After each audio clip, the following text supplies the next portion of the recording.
know what really makes us mad? Is wasting money on CDs with only one or two good songs. Yeah. Tell them about punk.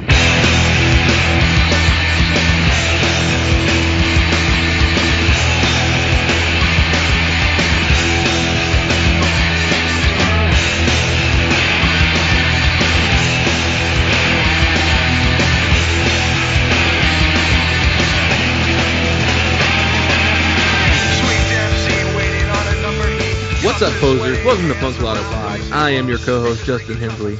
And I am your other co-host, Dylan Hensley.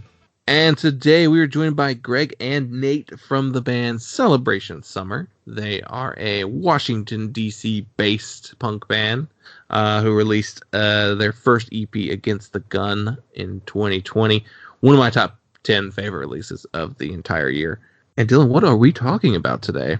We are talking about the year 1991, and the album is Mush by Leatherface. This is a legendary album. I think Greg said it's a band that influenced all of your favorite bands. There's a lot to say. This is definitely one of our conversations where it's our most dense and on-topic conversation that we've had in a while. Yeah, we were very focused on this record for the most of the record portion of the show, so I hope you'll enjoy. Yeah. And if you have skipped this record for some reason, do your homework. Yeah, you can. We have a Patreon. We just dropped our discussion of the other albums that came out in 1991. I think we managed to avoid some overlap there. Yeah, we didn't. Yeah. So if you go to our Patreon, which will be in the link tree in our show notes, you can pledge $1 and get weekly bonus audio. And yeah, this one was 1991 albums. Dylan, tell us about the Substack and the newsletter. Yes, you can subscribe to the newsletter that I'm writing on a weekly basis. I'm doing pretty good so far. I've gotten 3 out. I'm trying to think of when this episode will go up. Yeah, but you can follow that at punklotopod.substack.com.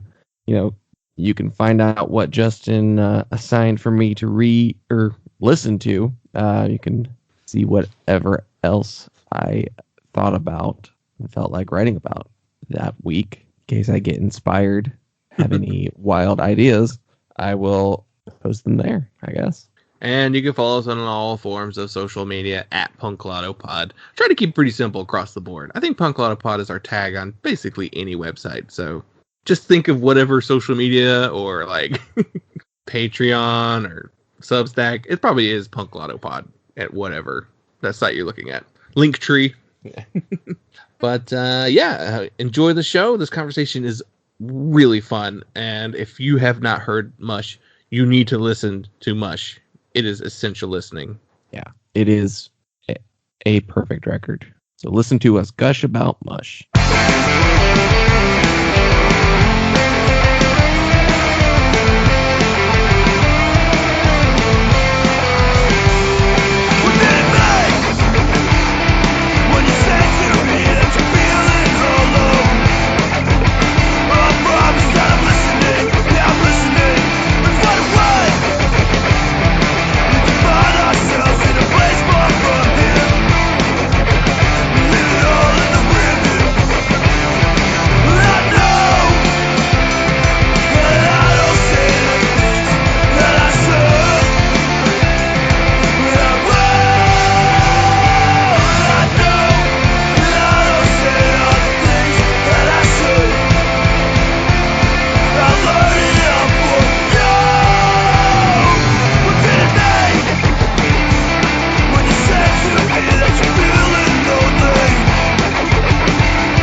I tend to repeat myself 100 times anyway, so you'll probably only get like 4 talking points from me throughout the whole conversation.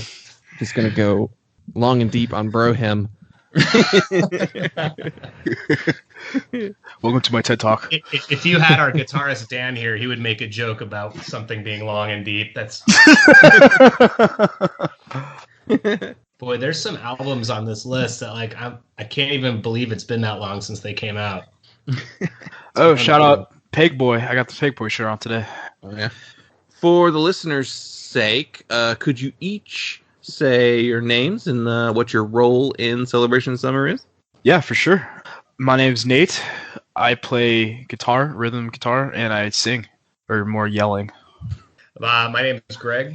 I play the bass, and I don't do any singing. You may hear a little background vocals on some albums. First things first, Against the Gun was released last year, and it was absolutely one of my favorite EPs, albums of the year. I caught it at the very tail end of the year. I think it was the End on End podcast that was talking about it, the EP, and that's why I listened to it. And I just want to say it's a great record, and definitely in my top 10 of the year. Oh, thanks, man. Yeah, thank you very much. That means a lot. You're listed as Washington, D.C. online, but also suburbs of Virginia. Is that kind of where you're at? It's more suburbs of Virginia. DC is kind of the easier way to say it to everyone instead of all listing our different locations because we're kind of spread out throughout the area. But basically DC, and that's kind of where our heart is when it comes to like the music scene and everything. We're connected with kind of all the bands in the city and stuff like that. So we say DC, but really we're kind of spread out, like you said, through the suburbs. There's sort of like nomenclature here about the area. They call it the DMV, which is DC, Maryland, Virginia, because it's all in the same, real small geographic. I mean, you can, 15 miles in any direction and you're in a different state. You're in, in the city or whatever. So a lot of the bands and a lot of the venues, will play in Maryland, DC, and Virginia. I've noticed last year, especially that region has really blown up as far as like punk and hardcore stuff. Like there's been a ton of great records out of like Baltimore and then DC area. Like Richmond, of course, always has a good scene too. Have you felt that being actually in the scene? I definitely do, especially as you say, like hardcore. I don't know what's kind of been motivating people or like has inspired a large group of people, but I just feel like that whole DIY aspect has kind of like built up again in a lot of punk rockers in the area. Just kind of want to do their own thing. And I mean, like you said, all over Virginia, I know, like, or just like DMV area, there's just been so many little like labels to pop up or like little distros or just people just doing kind of random things to promote other bands and just do crazy. I don't know what it's really been, but I've definitely felt that there's a huge like rise of new bands and even new places to go see shows. It's funny because I grew up in Southern California and I was in the Navy for 20 years. But when I first moved to the DC area, I moved out here in 2001. And it was right after the September 11th attacks. And I moved actually right up the street from the Pentagon, where I was working at the time. And I always remembered like having like holding the DC music scene and the DC punk scene in such like high esteem and such high regard. I mean, all the bands that were on Discord and just like, bands like Bad Brains. And it was just, there was such a mystique about DC. And this was coming from, where I grew up in Orange County in San Diego, which has its own sort of like rich music culture and history in like punk and underground music.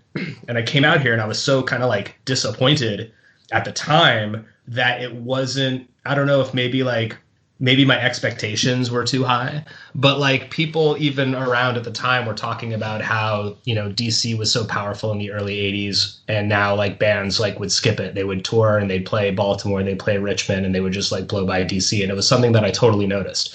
And we had like a pretty vibrant like local scene, I mean, the Fort Reno shows, which are these free shows that the Mackay family put on every summer in DC were going on. And there were a lot of cool venues like the Black Cat. We go to shows there and like, other places like, around Velvet Lounge and and some other places. But I just felt like, yeah, it was all these like sort of like, it was just like a skip on the map for a lot of bands that would come through. And the bands that were from DC weren't playing here that often.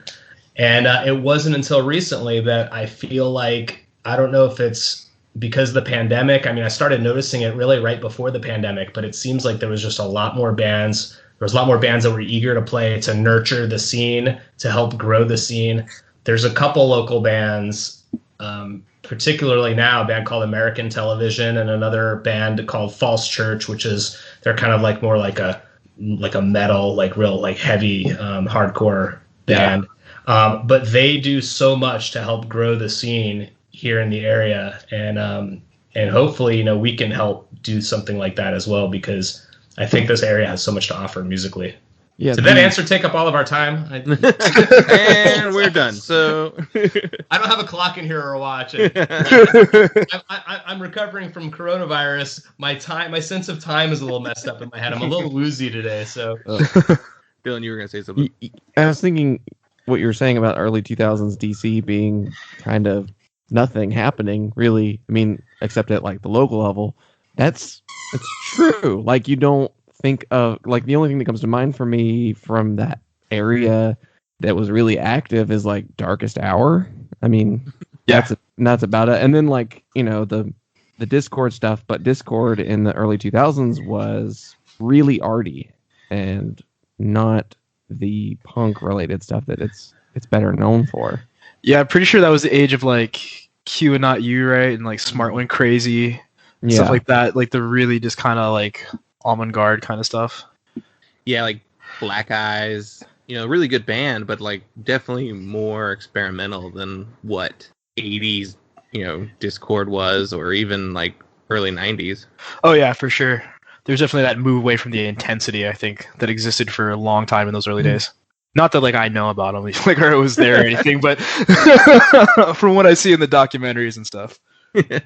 Yeah, we've had the pleasure of having Bacai on, and sick. Akil from End It, and End It rips. Those guys are sick. that little like 4-song EP they put out this year was just like killer. Exactly the kind of hardcore you want to hear, just in your face, just fucking ripping shit. I loved that. I loved that record. I'm trying to think, did we have anybody else from that area? The broader, the Mid-Atlantic. Yeah, if you want to call it that. We've had some Richmond people then. Yeah. Oh yeah, Richmond's kind of like the area close to where I grew up, so my heart's always kind of close to a lot of the Richmond bands and the scene down there.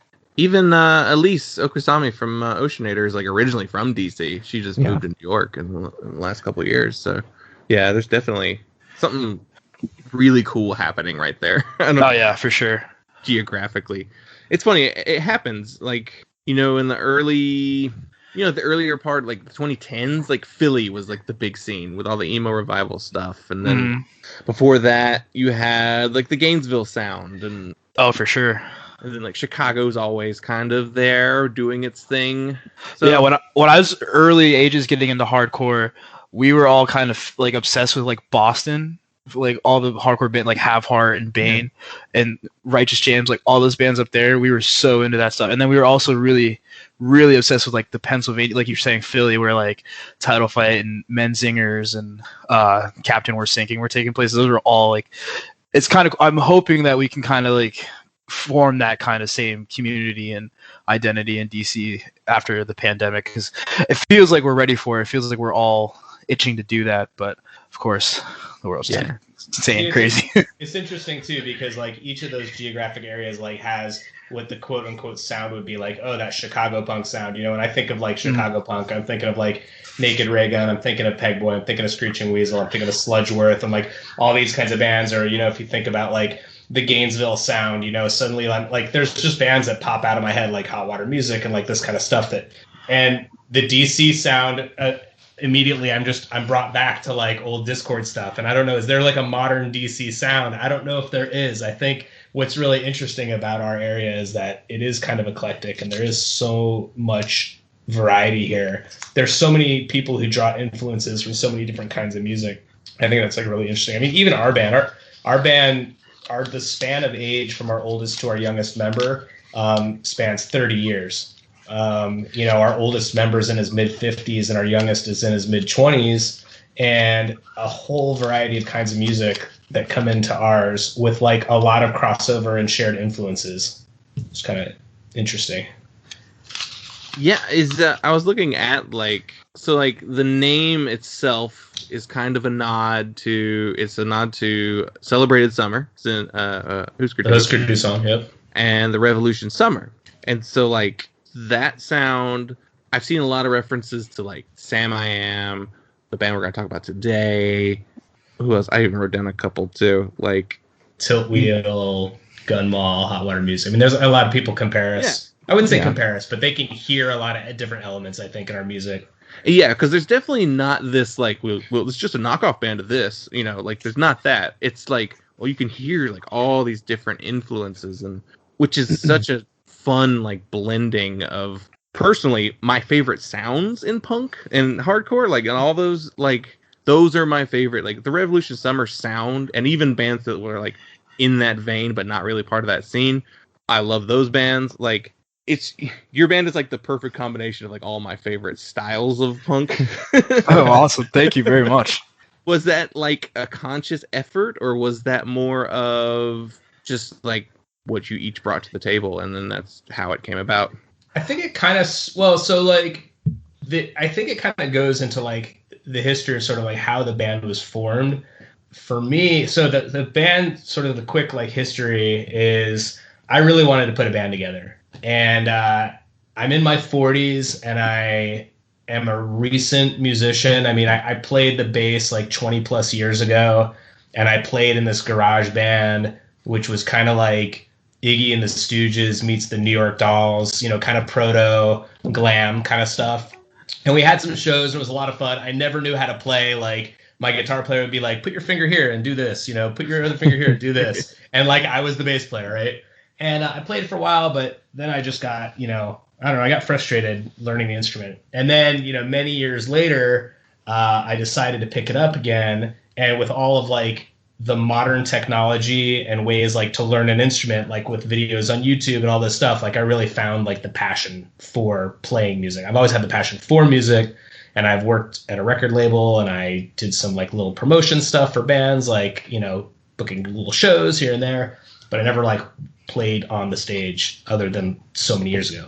So I said, I'm going to give it a go. And I said, I got to put a band together. So I put an ad out, and I said, these are my influences. And there were the influences of like the band we're going to talk about today, like Leatherface. And there were influences like Tilt Wheel and this and that. And I got a guy who responded, and I met him at a bar for a beer. And it turns out we knew a couple of the same people. He used to play in a band with this other guy who was a friend of mine for 20 years. I said, let's get him together. And then Nate, how did we find you? Did we put an ad out again, I think, looking for a singer? Yeah, I at the time, which is kind of funny, like talking about how like the sound we've stumbled on.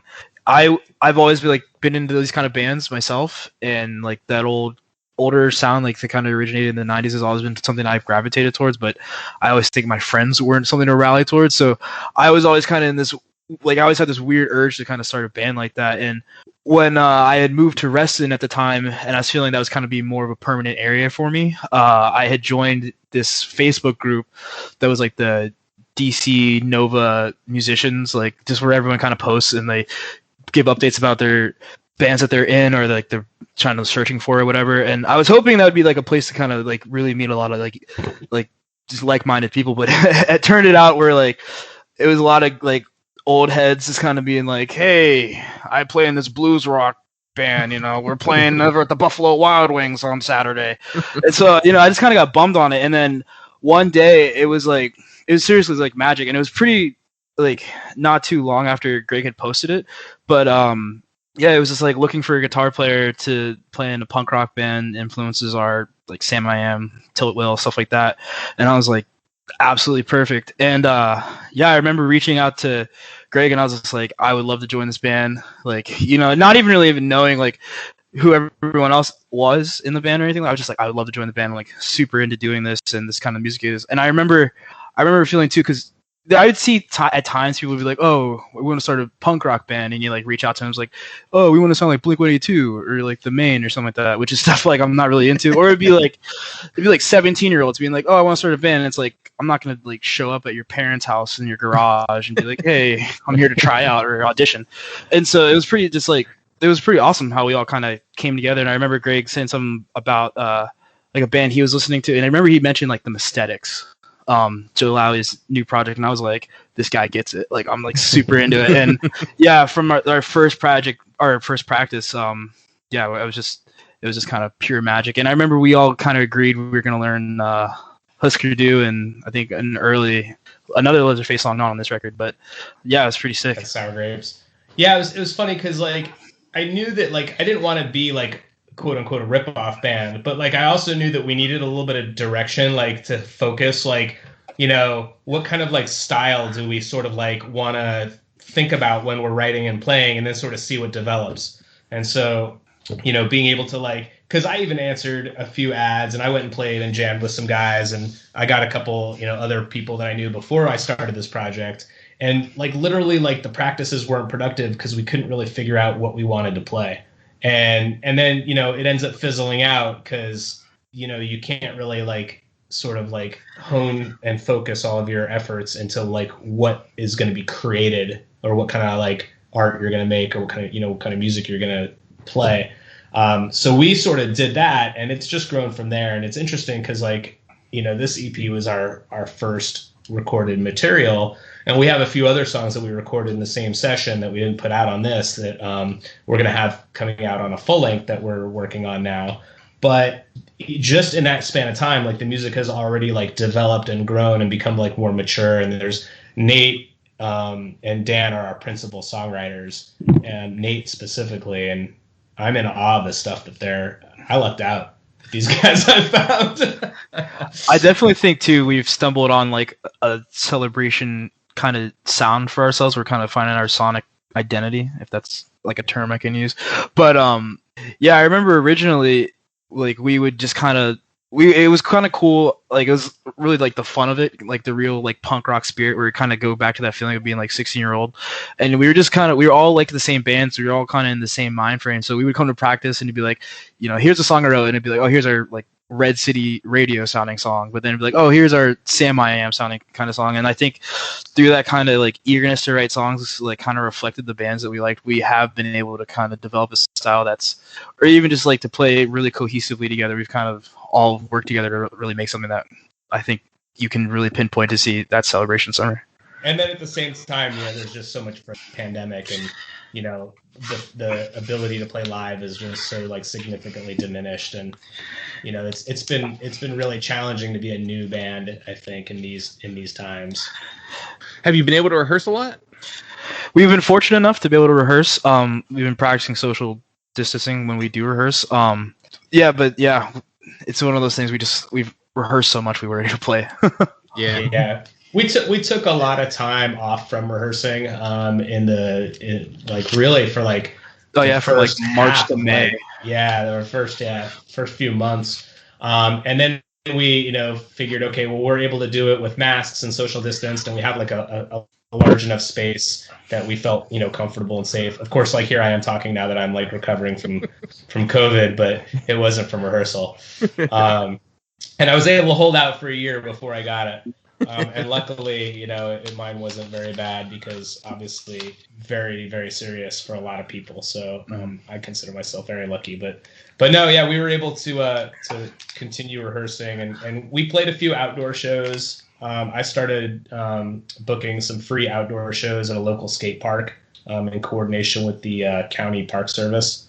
And so that was pretty cool. But that's it, because everything else is, you know, is shut down, and we want to be responsible. We want to be safe. We don't want to play any indoor shows until the time is right and that it's safe, and that, you know, people can come out and enjoy themselves and feel more comfortable and safe. Yeah, if you can't slam dance, we won't want to be there. Right.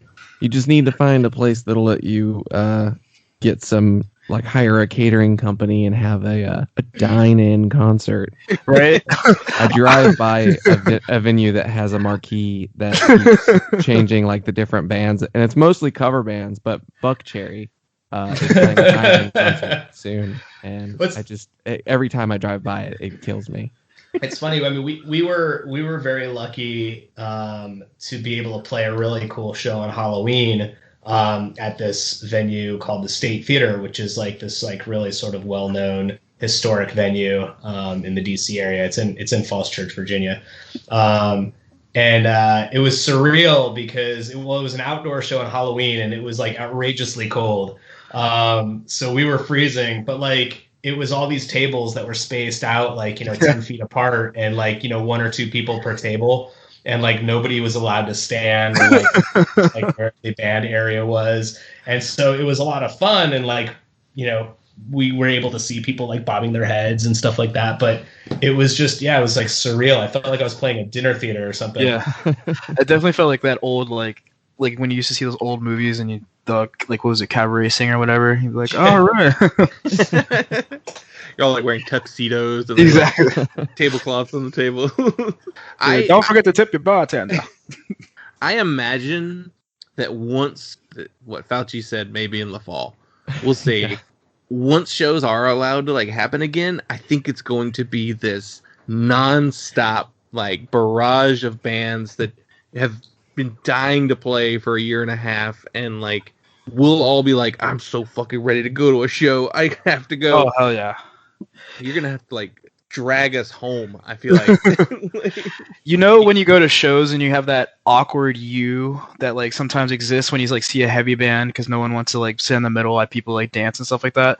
I imagine those will completely be a thing of the past once shows, like no matter what band, no matter what like order they play in the set list, I imagine everyone's just gonna go ape shit for the entire show just because of how much we're gonna miss live music and like just being in spaces like that.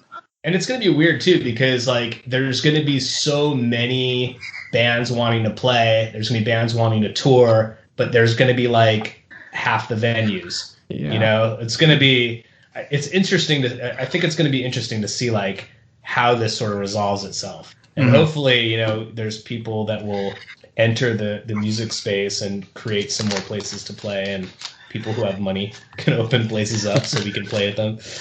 I can't imagine what they're going through.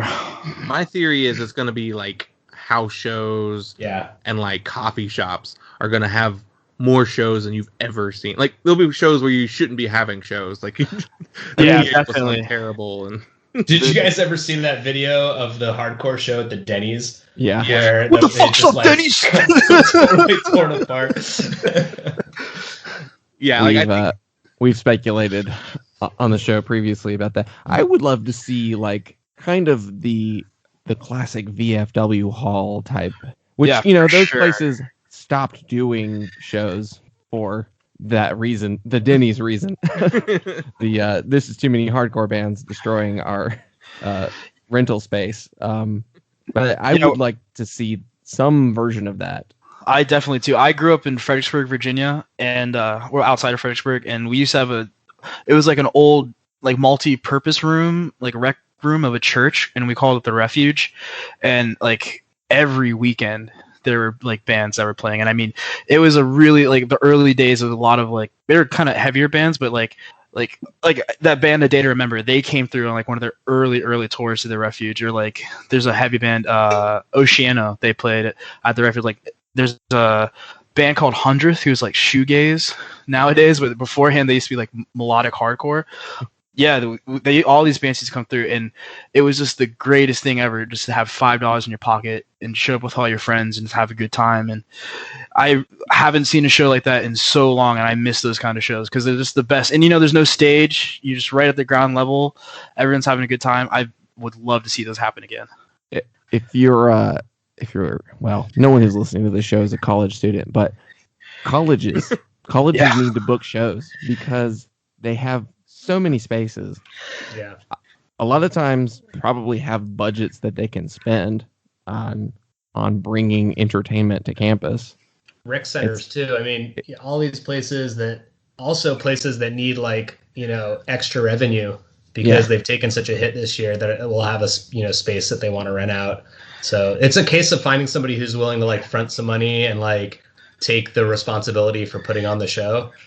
Pickleballers. Someone's name to put on the insurance. Yeah, right. So you said you're working on some new material. You said it's a full length? Yeah, we're aiming for a full length. We're not really sure how long at this moment, but for the past couple of months, since like our last couple of like shows we were doing at the skate park, I think those were like the big events we were kind of rehearsing for and looking forward to.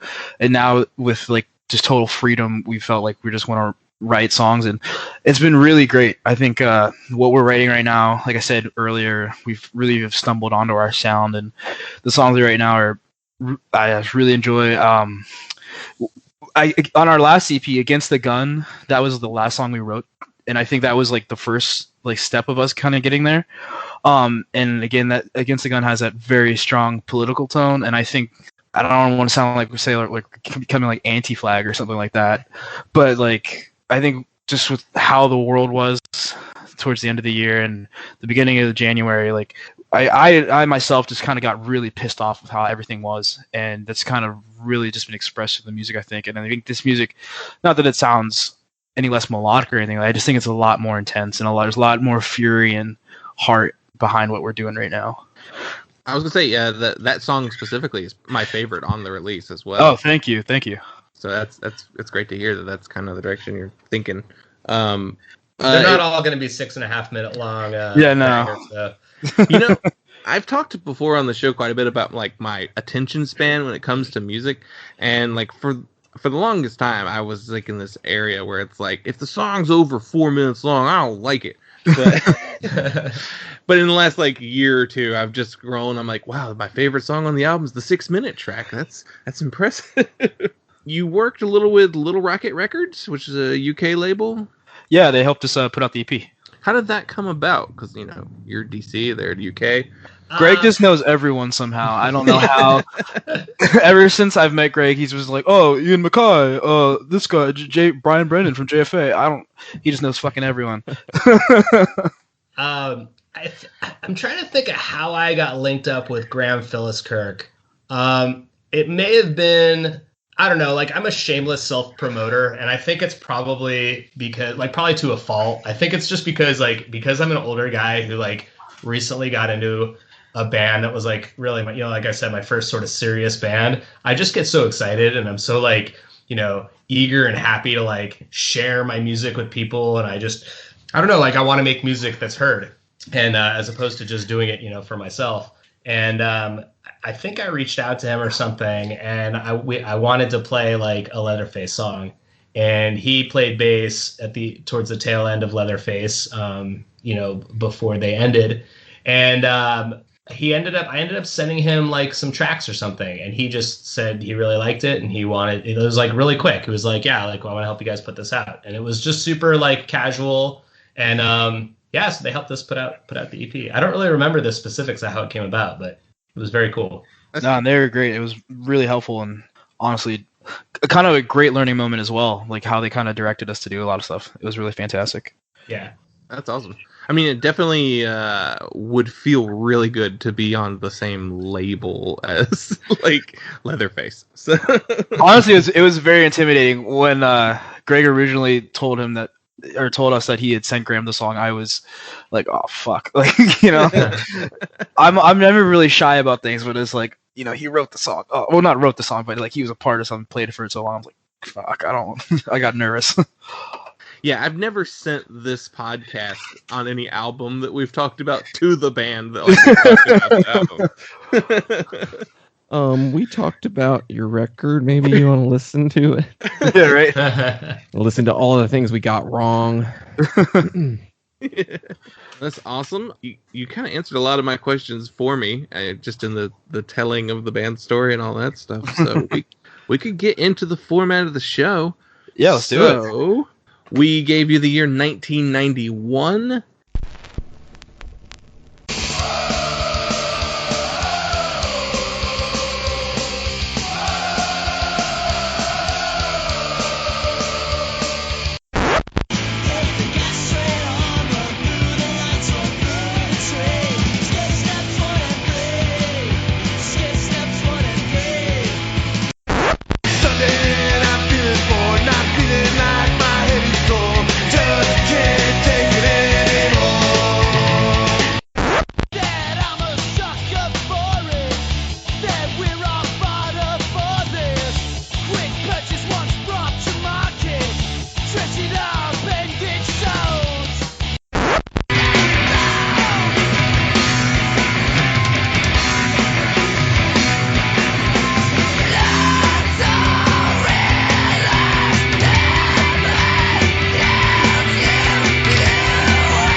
And before we get into the album you actually picked, what are some other albums you were thinking about talking about, like almost made the cut? Nate, you want to take this one first? Yeah, I'll talk about some of the ones. First off, I was thinking about Green Mind by Dinosaur Jr. I'm pretty sure that came out in '91. Shouldn't really call it like a Dinosaur Jr. record because I'm pretty sure that was all Jay Mascis. Yeah, I love Jay Mascis. I think he's a really, really terrific songwriter and guitar player. I do think he's probably a little difficult to collaborate with from what I've heard from interviews with Lou and Murph. But yeah, it's one of my, I don't want to say it's one of my favorite Dinosaur Jr. records, but like The Wagon is definitely one of my favorite songs. Love that song. So and good. Yeah, it's just, I just think it's one of those cool records. It basically is like a Jay Mascis solo record. I'm pretty sure Murph only played drums on like 2 songs and Lou was out of the band at that point. But yeah, just one of those records that I've always kind of like somehow listened to, or it's just always been one of those things when especially when I started getting into music, I will always admit that I was one of those kids that kind of got into this like extreme music world, I guess you could call it, from like that like post metalcore, like Silverstein, Alisana, like screaming kind of stuff. And as I started to teeter away from that and kind of find more bands that I enjoyed and I would classify as more sophisticated, I remember just latching on to Dinosaur Jr. immediately. I still think they're like one of my top 3 favorite bands, and I think like just there's so many songs on there that even though they are just purely Jay Mascis songs, like exactly, that's all they are. They just completely highlight the genius of Jay Mascis. So yeah, that's one of the ones I was thinking about mentioning for the show today. And then another one was the Mankind EP by the band Infest from LA. As I mentioned a lot tonight, I am a huge hardcore fan. And when it comes to hardcore, I think Infest is just a perfect band. And I unfortunately have not been able to ever see them live. And if I did see them live, I just want like the few bands, like if they could ever play live after the pandemic, I definitely would like come out of Mosh retirement and just bang my head into the floor and just go crazy seeing those guys. And that's just like such a great EP. It's so tough and it's just such straightforward hardcore, you know, even talking about like 6-minute songs, like that's, I don't know if there's anything on that record's that's longer than like 90 seconds. It's just pure fury and just, I just love it. And just everything about that band, I think, is just what I want from a hardcore band. In weird ways, I think it's catchy. But yeah, just those are two I was thinking about. What were you thinking, Greg? So it's funny because like 1991's as a year, like when you offered us that year, like it was almost like, I don't know, is it Kismet, the expression or whatever? Like it was almost meant to be, because that was the year that I discovered punk rock. And I was 15 and I was working in the stock room at C's Candies. And I found this tape on the floor in the stock room that like had probably been there, you know, from like a previous season or something like that. And I was like, I don't know what I was listening to at the time. I was probably listening to like, you know, Motley Crue and Slayer and a bunch of like metal stuff. And but like I was into like stuff like skateboarding and stuff. Like I knew punk rock existed. I just didn't like, I hadn't really like listened to any of it. I hadn't been to any shows at the time or anything like that. And on this tape, I took it to one of my friends who was like really into this kind of stuff. And he was like, I'm like, what bands are on here? And he like listened to it and started like writing everything down. And as a matter of fact, Infest was on that tape. And Pennywise was on that tape, and Bad Religion, and Amenity was on there. And I'm trying to think what else. Suicidal Tendencies was on there. I mean, there was just like a whole, like, it was very like a wide variety of like just like really like crazy music. JFA was on there. And a bunch very of Cali. yeah, it totally was, you know. So anyways, I would say probably like the first 91 band, like Pennywise's self-title, because that was also one of my first shows. I went and saw them at this place in Fullerton called the 8.5 Club, and that was like one of my first. It wasn't my first show, but it was definitely like one of my first shows. And I remember like the bands, you know, would play and then they would come out and hang out and watch the next band play. And to me, that was like mind blowing, because I had like was going to like see the Scorpions and stuff like that at like Irvine Meadows, or, you know, these like huge like amphitheaters and whatever. And so, you know, Pennywise gets hated on by a lot of people, but that sort of like SoCal surf punk kind of stuff has a special place in my heart. That really sort of like opened the door, and then the aperture opened from there. The other 91 albums, I think it was funny because like I didn't look up by year. I was like thinking of albums in my head going, I wonder what year that album came out. And I would look it up and I'd be like, holy shit, it came out in 91. You know, it was like the Drive Like Jehu self-titled, I think is almost a perfect album. And I think a lot of people think of Yank Crime as being their, seminal album, but my unpopular opinion is that the self-titled is better. I just think the opener, Caress, like that sets the tone for this album that is just completely mind-blowing. I mean, they were doing things, they did a little bit of that kind of stuff when they, in an earlier sort of iteration of the band called Pitchfork, but they were doing stuff that just revolutionized music, in my opinion, and especially like the whole San Diego sort of sound that came out after that. And then, of course, I would say like another 91 album that had such an indelible mark on me and my music personality was Fugazi's Steady Diet of Nothing. Fugazi to this day is one of my favorite bands of all time. And the closer on that album, KYEO, Keep Your Eyes Open, is just, it's got such a rad like riff that's so catchy, and their music has so much like power and personality behind it. I mean, I don't know anything that can be said about them that hasn't been said already. So yeah, I mean, 91 had a lot of great stuff. Have you heard of this band Nirvana? Oddly, we've never had anyone pick a Fugazi record for us to talk about. Like, we're all familiar with Fugazi, but just it's funny that like no one has actually picked them for the show's sake. Yeah. But Dylan, I'd be afraid to talk about Fugazi on a show. Like, it's yeah, for leave sure. that to end on end. Yeah, I know. Dylan, what would you have picked if it was up to you? And what I have to chime in and say, Dry Like Jehu's self-titled is absolutely the better record between the two. Just incredible. Looking at the charts, that's also my favorite Fugazi record. I'll go. I would pick No Pocky for Kitty by Superchunk. I was about to say that one. Oh, yeah. Such a great record. Absolutely such a great record. Superchunk, I've realized in the last couple of years that I think Superchunk is probably like my favorite band right now. It could be like, in a year or two it changes to somebody else, but like I've landed on Superchunk as like my current all-time favorite band.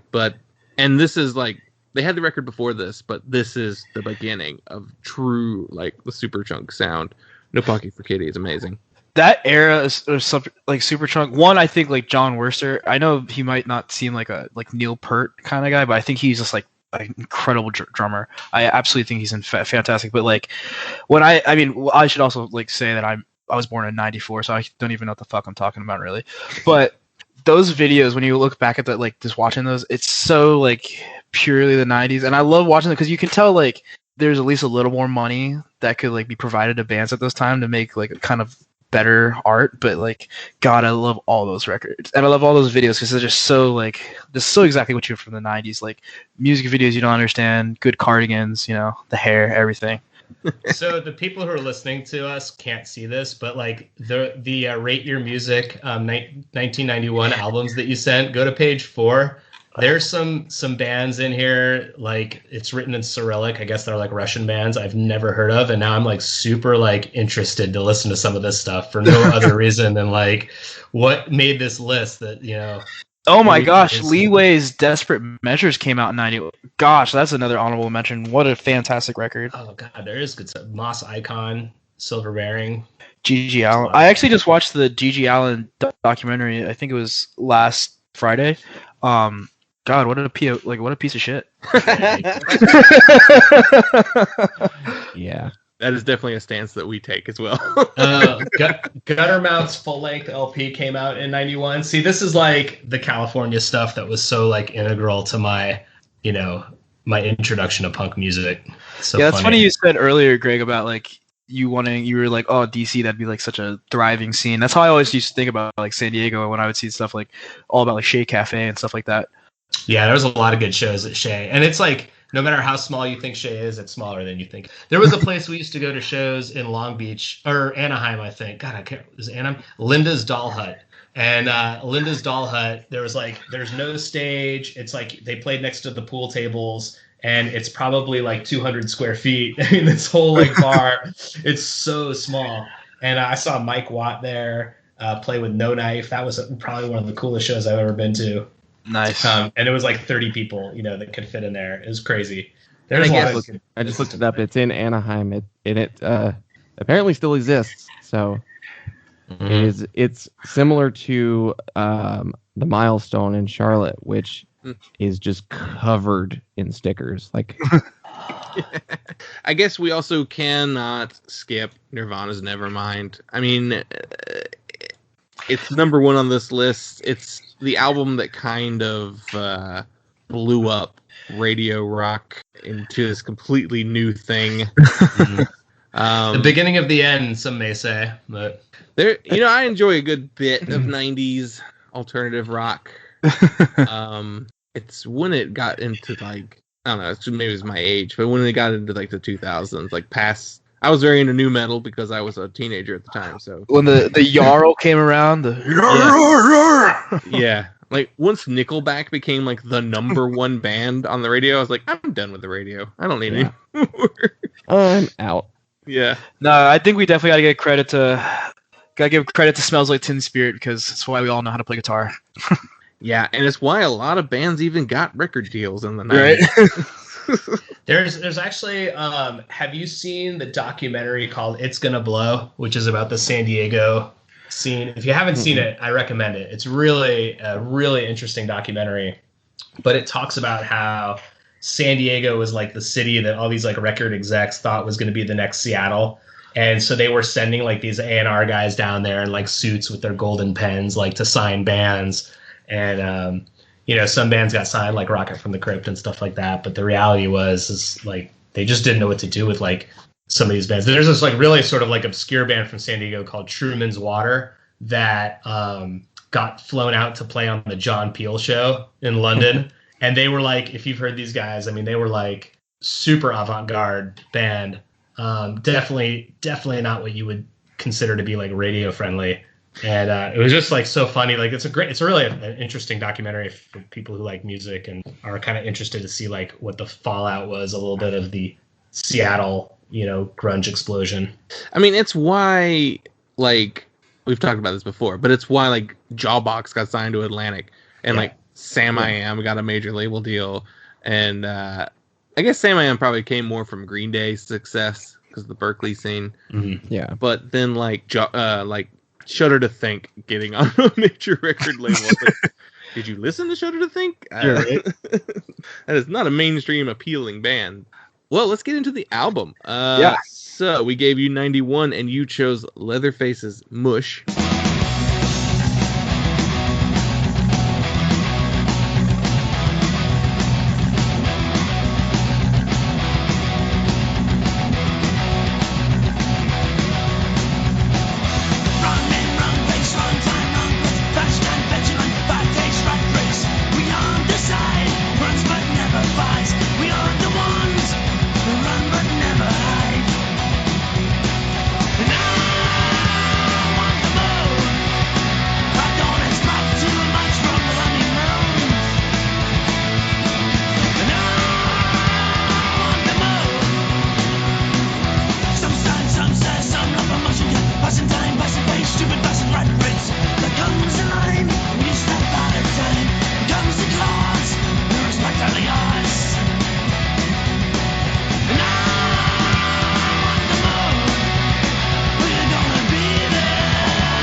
I'm going to run through some stats real quick on the record. Leatherface were from Sunderland, Tyne and Wear, England. I think Tyne and Wear is a county. That's how they break them down over there.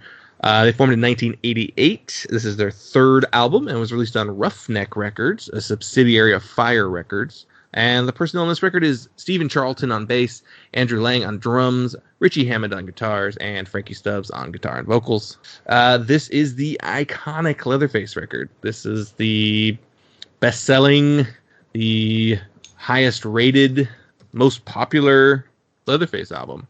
At one point, this album was released on Seed Records, which was an Atlantic subsidiary. And like 92, it got a U.S. release here. They were like, maybe their thinking was because Nirvana was so successful that Leatherface will also be successful. And They don't really sound anything alike, but other than they're loud. But it's funny that Nirvana helped get Leatherface some distribution in the United States. Right. I think Kurt at his harshest isn't that far from Frankie. I mean, it's just that Frankie sounds like that all the time. Right. Yeah. Yeah, I saw like a video of Frankie like playing solo recently, and somebody wrote in the comments like, "It's about time Frankie looks like he sounds." Yeah, since he's grown that beard out, like it totally matches now. The question I usually ask first is, why did you pick this album? But at the same time, I kind of know why you picked this album. It's an influence on you. But I guess I'll let you speak for yourselves. What made you choose Mush out of all of these records? Well, it's 91. No, I definitely. I've always kind of said this to the guys in the band. I've always found Leatherface to be. I mean, we all know and hear how unique their sound was, and I've always said this has influenced so much. Like I don't, without even knowing, like people like the way they play, the way Frankie Stubbs kind of writes songs, and the way leads work and stuff. I've always just feel like this has influenced stuff so far down the road, even still today. And I still think this holds up as like, I mean, I think you could put this out today and it'd be a fantastic punk rock record, and people wouldn't even think. Like if you really didn't tell anyone, like a kid who's into punk rock who may not know anything about 91, and you told him, you know, this band just came out, he would think that they're a band from 2021. Wow, 2021. But but like, yeah, I just think it's just such this like perfect music, just perfect punk rock. And for a long time in my life too, Leatherface was kind of that band that like everyone kind of always referenced as like, because I grew up like really liking like Red City Radio and stuff, like Hot Water music, stuff that also kind of like draws off that like raspy voice kind of thing, and like the way the melodic the way that melodies work in the music, like there's always have heard like you're seeing people at shows wearing a Leatherface, and I've never really, I went back and listened to them, so I knew who Leatherface was, as you're supposed to do your punk rock homework. But like it wasn't until like years later that I listened to it and I was like, dude, this is just like there's something different about this. Like there's just really something, the tightness and the way the guitar parts work, and it's just really unique, just really, really unique music, especially for 91. And especially one time like when A&R people are just looking for next Nirvana, these guys put out like it's a truly unique record. I think Leatherface is the band that's loved by the bands you love. You know what I mean? Like this album, like in particular, I think like they captured something in this album that sort of like, to me, was very like much a game changer. I have a hard time like finding sort of a fault with the album. I think like probably the worst that you can say is like, for a lot of people, like if you're introducing them to Leatherface, and this would be the album that I would use to introduce them, but it may take like a few listens for people to really sort of like get what it is that they do and kind of get over, especially like the shock of like Frankie's like real gravelly vocals. My wife tends to ask me to change it in the car, but my son, who's 8, absolutely loves it. I don't know. I think this album is sort of like where they really kind of came into being, where like the melody and the melody and like sort of like the emotion of the sort of like takes precedence over the just outright musical aggression. I don't really know how to like articulate what I'm trying to say. It's more of a feeling.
Yeah, I agree completely. It is this like I think Fill Your Boots is a brilliant record as well, but this one taps into that the emotional side. It's like it's aggressive and Frankie's voice is intense and yet it fits with the music. The guitars are extremely loud, yet they hold so much melody. And it goes very hand in hand with Frankie's voice. Like it's very raw and rough sounding.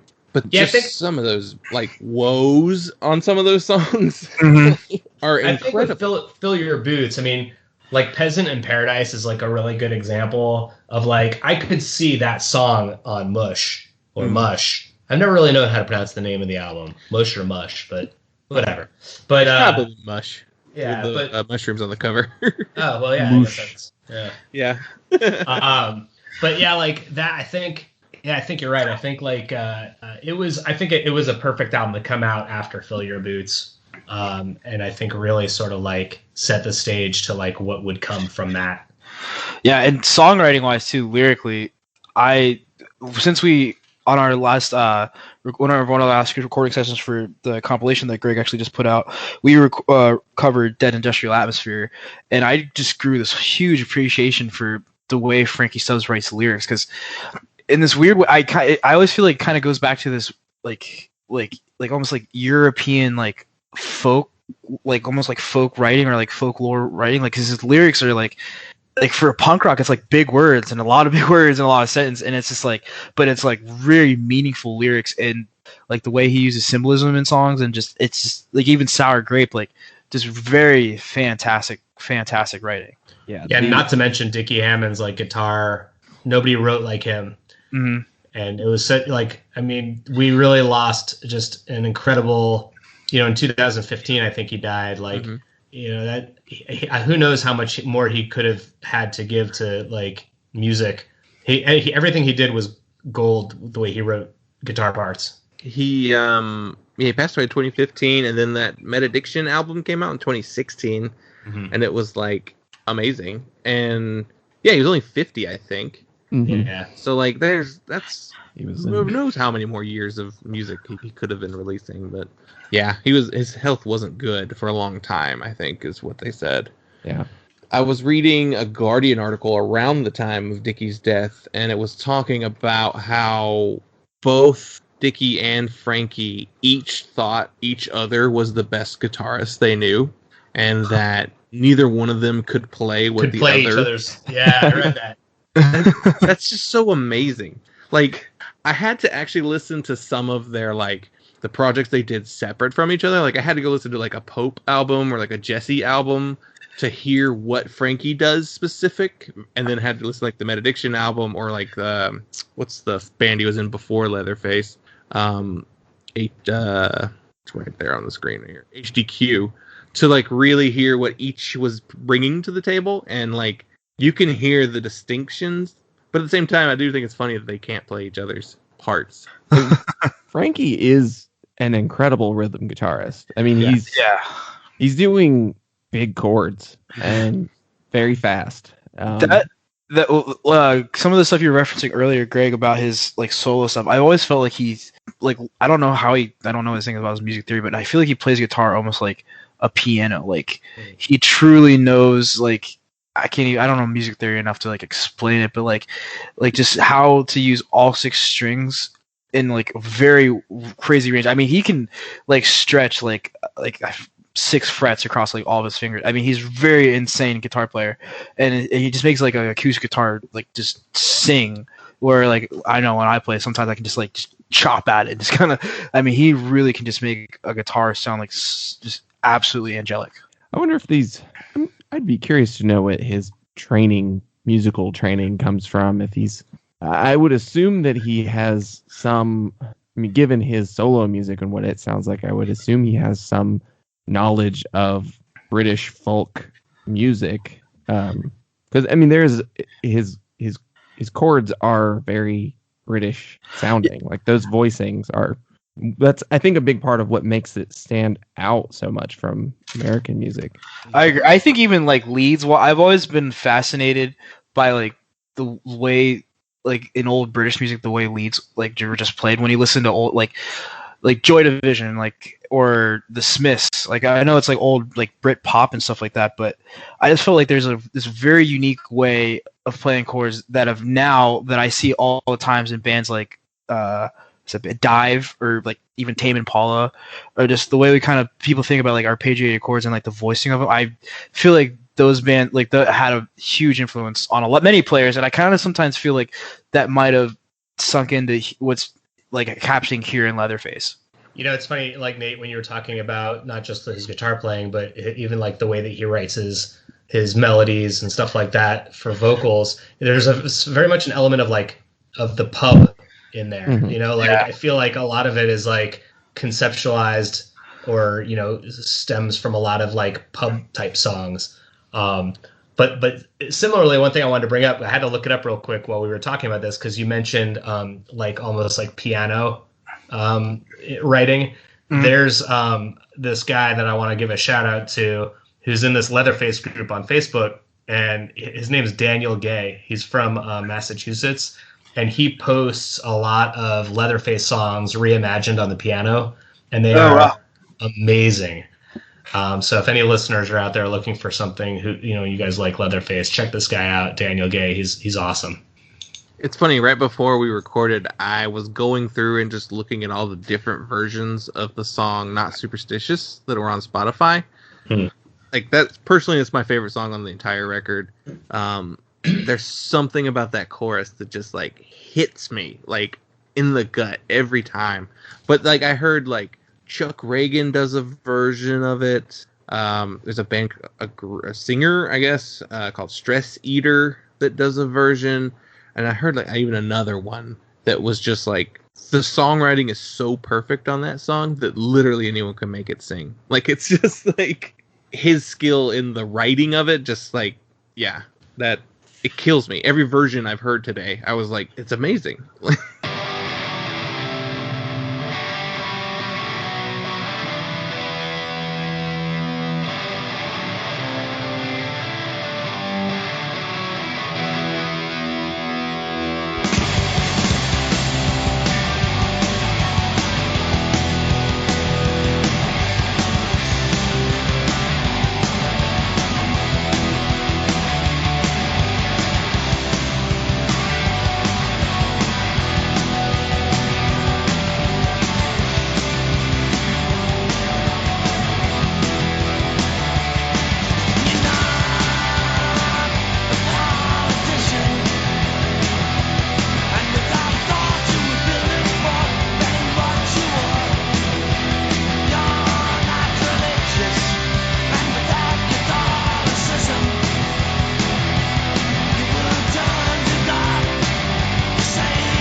I'm surprised. You know, it's funny, like with this album, and it's cool because I've listened to this album so many times in my life, but I've really like taken the time to sort of revisit it over the last few weeks, just knowing that we were going to talk about it, and also because I don't know, like I've had it on repeat, you know, and there's just some stuff that starts jumping out at you that you never noticed before, or songs that maybe like weren't my favorite song and now they're becoming like my favorite.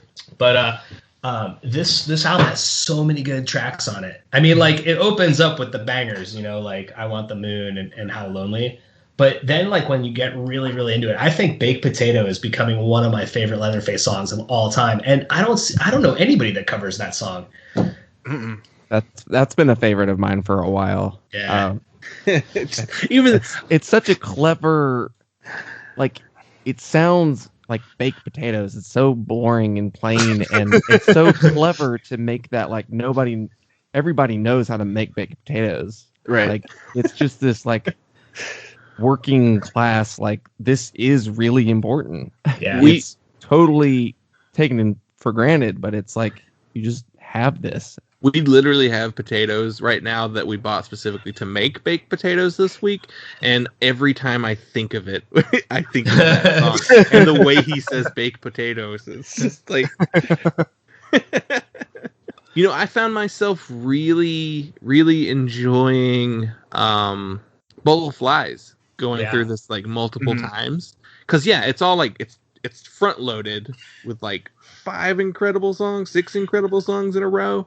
But then even if you just like take like a moment to pause for a second, and then just like, because sometimes when you listen to an album, you just get so far into the album that you stop appreciating some of the details on the back half of the record, and then just like start back up with Springtime again, and it's just like, all of these songs are incredible. Yeah. What's the weakest song on the album? Like, it's funny because like I always, I do end up sort of droning off after Dead Industrial Atmosphere, because to me that's such a strong closer. And that was their original last song on the album. And it wasn't until the next year that they added Trenchfoot and Scheme of Things and Message in a Bottle to it. And I always find that like once Dead Industrial Atmosphere is over, I'm sort of like emotionally spent.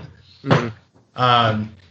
And it's such a prolific song. I think that's probably like one of the reasons why we decided to cover that song and record it. But talk about a difficult song to learn. Yeah, the way the vocals are on that song is kind of crazy. Yeah, and it's like, again, none of us can really, it's hard to decipher his guitar playing, and it takes a lot of like deep listening. Like there's no available resources on the internet, like tabs or anything like that, or chord charts. Like you're definitely sitting there with your headphones on, listening, like squeezing them together, like what note did he probably just hit? Like it's like just a really incredible song to play. Do you think that they could even tab it out themselves? Do you think it's one of those songs that they're just like, they've been playing it for so long at this point? I definitely don't think you could tab it out. And even like I think there was one I saw that was close, and it definitely was missing. Like the way like hammer-ons and pull-offs, like there's just really no way to kind of explain that without like being able to play. And like you definitely got to be like at that intermediate level, I would definitely say, to play those songs. No beginner like 4-chord song. You're not playing any like Ramon stuff. It's funny. You were talking about how this album comes across as you could play it for someone today in 2020 and they wouldn't know that it came out 30 years ago at this point. And I don't know if that comes from just their influence having so much longevity. Like, they influenced bands that became big in like the next 10 years. Mm. Like Hot Water Music blew up in the like late 90s, early 2000s. Dillinger 4 always cited Leatherface as an influence, even though their music itself doesn't sound especially like Leatherface, but maybe that's what made them sound different. But then even just like the entire No Idea roster in the late 90s and early 2000s was very much Leatherface influence. Mm. The Long Island scene of like, for sure, like Iron Sheik now, like everything on Dead Broke, I feel like owes so much to Leatherface. It's amazing how long their influence has lasted without becoming tired in any way. Definitely, and I think again that's kind of one of the reasons like I got into the band. Like I say, like just doing my punk rock homework. Like I would always see people at shows like of varying ages wearing like Leatherface shirts. And it'd be like the kid who just heard of Leatherface, so he's just kind of wearing the shirt to be cool like everyone else, or that person that was like found a Leatherface record right then in '91. I don't know why it's always been kind of like be able to like engage with such a wide range of listeners or age range of listeners, but I don't know. I think it goes back to how special this record is, and I think how special this record is, its quality, like songwriting, and then the fact that it did kind of get missed through its like lifetime, or at least in its early days, like it just kind of got missed when I was trying to do that whole Nirvana thing. Yeah, I mean, there's I don't even know. Again, I'm like losing like sort of the ability to articulate what I'm trying to say. There is something about the angst and like the longing and the passion and the emotion that I get the feels, like when I listen to music like this. Not even music like this. When I listen to Leatherface playing these songs, like whatever they tried to do, or even if they didn't try, like the listener can really like feel it through the music. I don't think you can say that about like the majority of music that's out there. I think that's what probably attracts us to a lot of the music that we listen to, is we do identify with the music that does that, you know? And, I hope that the music we play, like that our listeners are able to sort of like tap into a lot of the emotion that we're trying to convey and through our music. But the way that Leatherface did it, I mean, I don't even think that that's like replicable. Agreed. There's like spots on this album where it's just like either the chorus or just like the riffs that they're playing gives me chills. Yeah. At how good it is. Like Pandora's Box's chorus. Agreed. That like palm muted tightness. Like, dun, dun, dun, dun. Oh my gosh. I don't know what it is about that. And like I agree. Again, it goes back to that whole thing. Like I think when you do listen to this record I imagine if I were in their place, like I do imagine like they are truly just absorbing everything that they have listened to through their lifetime. Like that like palm muted like tightness of that section is kind of just like it's kind of like Circle Jerks. What is it? Beverly Hills. Like it's just like that tightness kind of song to it. But then like it's got like just like that beautiful just like songwriting. There are like melodies that you would hear maybe in like pop music. I just imagine that they are just really appreciators of the music that they listened to and that was around them at that time, and it just all flowed through them into the songwriting. I'm always interested to know like if there are any like artists that you would not suspect would love Leatherface. Like how funny it would be like to hear like, oh yeah, Harry Styles, like, oh, Leatherface is one of my favorite bands. Or so like I always like wonder about that kind of stuff. Some pop musician who's just like super into Leatherface. I've always kind of like wonder about that. like Lily Allen is like, oh, my dad loved Leatherface. I wouldn't be surprised. I mean, she's like a huge Specials fan, I think, and like all kinds of like, she's got some interesting music tastes, I think. Yeah. I mean, every song on this record you could turn into a country song. I mean, that's kind of what Chuck Reagan does with it. Agreed. That's kind of what Hot Water Music did, was essentially countrify Leatherface and just play it. That's how I feel listening punk. to some like pop country nowadays. I'll be on the like I'm trying to think of some art like Florida Georgia Line or like I don't know some like I don't know. There's just, and I'm like, these guys are playing pop punk. Like I don't if there's just like a more whinier voice on it, not so like country. Like it'd just be pop punk. Like I always think that. There's that YouTube video that's been going around. It's even on TikTok too. Of that dude doing like a country version of like Taking Back Sundays. Oh yeah, I've seen that before. Yeah. And I was like, wow, this is perfect for country music. I mean, generally speaking, any genre of music, you can change the amp, or most styles of songwriting in the popular music world, you can change what the rhythm section's doing and maybe change a setting on the amp, and you've got whatever genre you want it to be. Oh yeah, true. But like the old Pop Goes Punk compilations by, I think it was like Fearless Records used to put those out. Yeah.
There's this timelessness to the melodies here that would, like Justin said, it doesn't matter. Anyone can play it, and there's no way to not make it sing. Like it's just those melodies are what they are. They just soar at exactly the right moment, and they lift you up.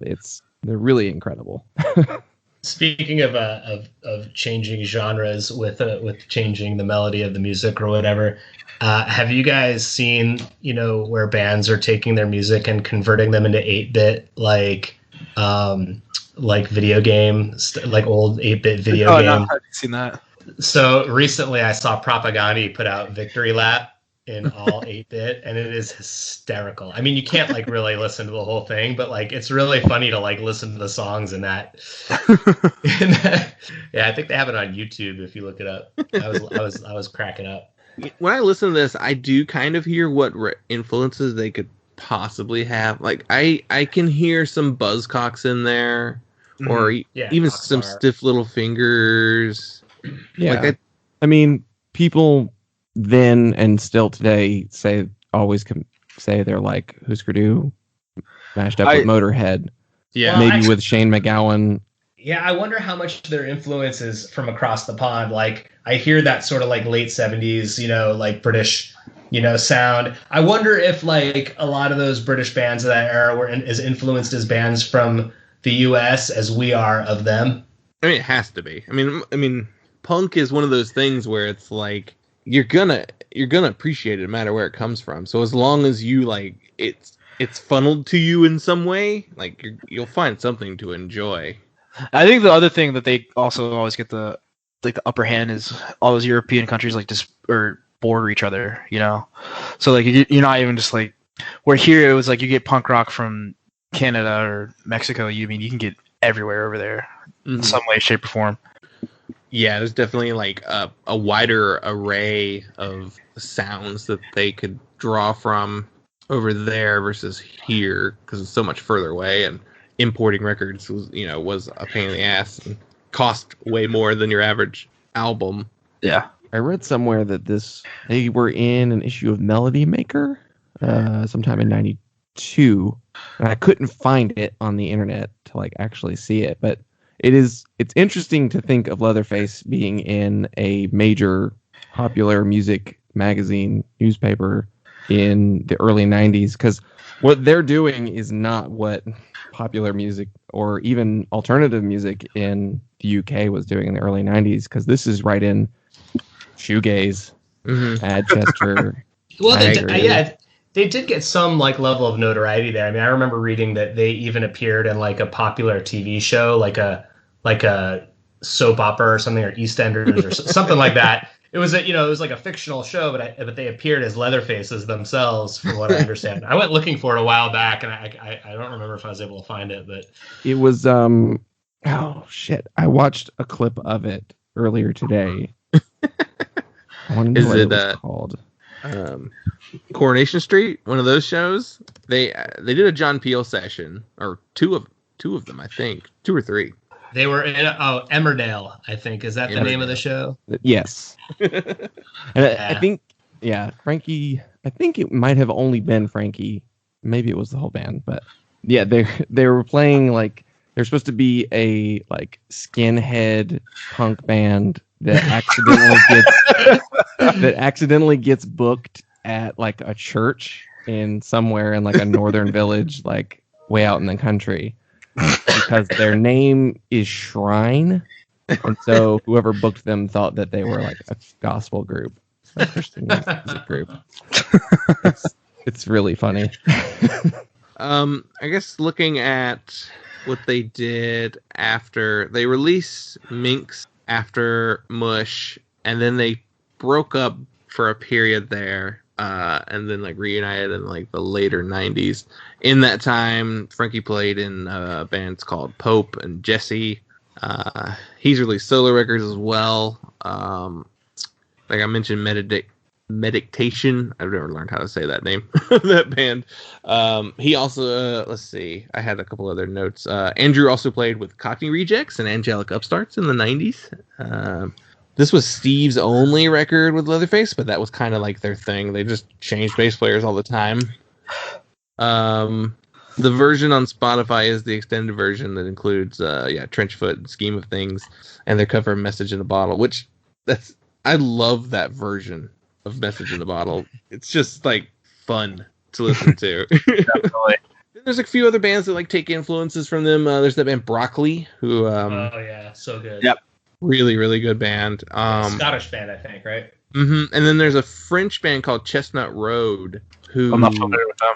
they're more recent. They cite Leatherface and Broccoli as their like two primary influences, which I love that anyone cites Broccoli as a specific reference. And then there's another Sunderland band called Bear Trade. I don't know if either of you have heard them. No, I'm not familiar with them. So they are like a combination of the Leatherface sound with like the Iron Sheik, post Latterman sound. Okay. They released 2 albums on Dead Broke in the States, and they're from the same town as Leatherface, and like you can hear their accents like cut straight through their lyrics, and it's just like this is like the same people. Like it's very much like that style. They must have grown up listening to Leatherface and being like, "Oh, we're gonna do this now." And I highly recommend those. They put 2 records out that are fantastic that you should check out. Yeah, definitely check those guys out. I think I've covered most of my notes. Does anyone else have any like pressing thoughts on the record? Not just everyone should go listen to it right after this. Yeah. It's that good. And read the lyrics. Yeah, Yeah, Definitely read the lyrics. Definitely Frankie read the is like it's like landscape poetry. It's like nature poetry. Like, I agree. It's something. It's very sophisticated. And I actually, going back to like we were talking about influences, I always wonder too if like maybe like him growing up in his home, like old music that his parents or my grandparents used to listen to. I feel like that has to have some influence on that kind of writing style. Like I feel like you just don't, or maybe he's just an avid reader or something like that. Like that's just the writing is so beautiful. Like I mean, you could truly put that as poetry and like a whole book of it, like publish it. Yeah, it's like it's interesting. There's like I hear so many like I hear the pub influence type stuff. I hear sea shanties in there. I hear all kinds of like. I would like to know what he was listening to at home. I mean, it's all sort of mixed together. It's so unique. Is Frankie Stubbs on TikTok? He could take part in the sea shanty challenge. Yeah, right. What's going on TikTok? That's not my language. It's this right now there's this video going around. It was like the original guys just doing a sea shanty and then people duet with it basically, and then it's wind up like layering so many voices, and like I would love to hear Frankie like as one of those voices on I could see him like I could see him like if someone ever does like a Moby Dick like movie, like try to do like some big CGI like Michael Bay kind of thing. I could see him playing like a Captain Ahab with like the old cigar, like I'm gonna get that. At the very least, he's like I don't know, one of those weird scenes that's like quiet and they're like having drinks on the bridge and he's just like playing a song. We remake that movie that just came out with Willem Dafoe, The Lighthouse, and we put Frankie Stubbs in it. You can't kill a seabird. He has, I guess, Graham and Lil Rocket filmed Frankie at the shipyards in Sunderland, like the abandoned old shipyards. Just him on like a folding chair and his acoustic guitar playing, and it's awesome. It's on YouTube, but it's some like I mean he plays Leatherface songs, and he's just the way that the sort of that gray like British sky and the way it's filmed and the way it's recorded sounds really really good. That's another thing about them is that working class element that's always like existed. Like I definitely always feel like they truly love the music that they play, and it's like they truly love where they come from. It's a reflection of that and kind of expression of the people that they feel like they identify to. And I don't know. I like nowadays even Leatherface even like before the pandemic and post pandemic could go out and tour and do like crazy stuff. You know what I mean? Like, and they've just never really done that. Even like the shows you see Frankie playing on YouTube, these acoustic shows, they're just like little bars, little venues. Mm-hmm. It's cool that there's always just kind of been like that kind of working man's appeal. And even us, when we were talking to Graham, like he was very much just like, I love punk rock and I just want to put out punk rock records. This isn't something I'm trying to make money off of. This isn't something like, this is just a dedication to just, from the first time I hear it and to set my mind into a frenzy that just want to keep doing punk rock forever and ever. And I've always like really appreciated about that through Leatherface. And there's something that you can genuinely hear that in the sound. Definitely. Well, thank you two so much for coming on the show and choosing this album to talk about, because God, I was looking forward to talking about this record all day. Like, I was working on my notes last night. I got 3 pages of notes, and I was just like, oh, I cannot wait to talk about this record. I was like, oh man, like, how are we gonna? I hope there's enough for me to talk about, you know, because I didn't really like do a lot of note taking or research. I just listening. I said, oh man, I feel like I'm not gonna have enough to say. I always have too much to say. So here we are, an hour and a half later.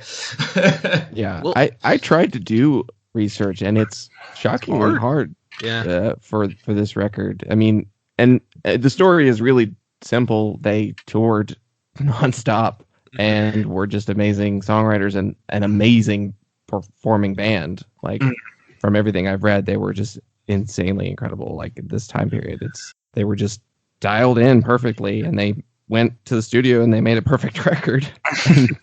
It really is a perfect record. I like I said, thinking of like the weakest track, I'm like, well, this song's only a 4.5 out of 5. And which one is that, Justin? No, I'm not going to put you on the spot. You know, if I had to pick the weakest song on the record, what? In the Real World, maybe? Or Winning? Part of me thinks it would be like Pandora's Box. I feel like, I don't know. I love Pandora's Box. That is pretty good. I just feel like it's so catchy. Like maybe you could like that'd be the one that like if you were giving a first time listener, they'd be the one like, oh, that reminds me of this insert band that doesn't sound anything like Leatherface. Yeah, I mean it's just a perfect record. It really is front to back. Sometimes when we get a record that we like, I'm like, we'll talk about it a little bit and then be like, well, what else is there to say other than we like it? Yeah, right. But this one is just something about it. It just like draws a lot out of you. It's the emotion. It's tapping into that emotional side. Yeah. Mm-hmm. Now, for everyone at home, where can they get your music? How do we find you online? I mean, Google, obviously, but any specific links you want to shout out? Yeah, you can find us on celebrationsummer.bandcamp.com. We're also on Spotify. We've got the EP that you can download from our Bandcamp. We also have vinyl that should be coming out hopefully this summer. And there might be a secret special bonus track on there. Maybe something related to what we talked about today. Wink, wink. Yeah, nod, wink, wink. That's getting put out by Shield Records in the Netherlands. Shout out to Gert Jan with Shield, who's super awesome. And am I forgetting anything, Nate? Yeah, you said the Facebook, right? Instagram. Oh yeah, we're on Facebook and Instagram. Celebration Summer. People can write to us, celebrationsummerband@gmail.com. Yeah. Yeah, we're just stoked for people to give a listen, and hopefully we can play in front of some people, in front of all you guys here soon. Yeah, that'd be that's what we're looking forward to. Yeah, we'd like to start playing some shows and hit the road a little bit. So yeah, I'm so dying for shows. there was that part of me that always like that. I guess it's just like the old man in me that is like, I don't want to be standing for 3 hours like that. And now I'll never complain about having to stand to the show ever again. Have you guys been to Fest yet? Oh, in yeah. Gainesville? Oh, yeah. Oh yeah. That's a lot of standing. Oh boy.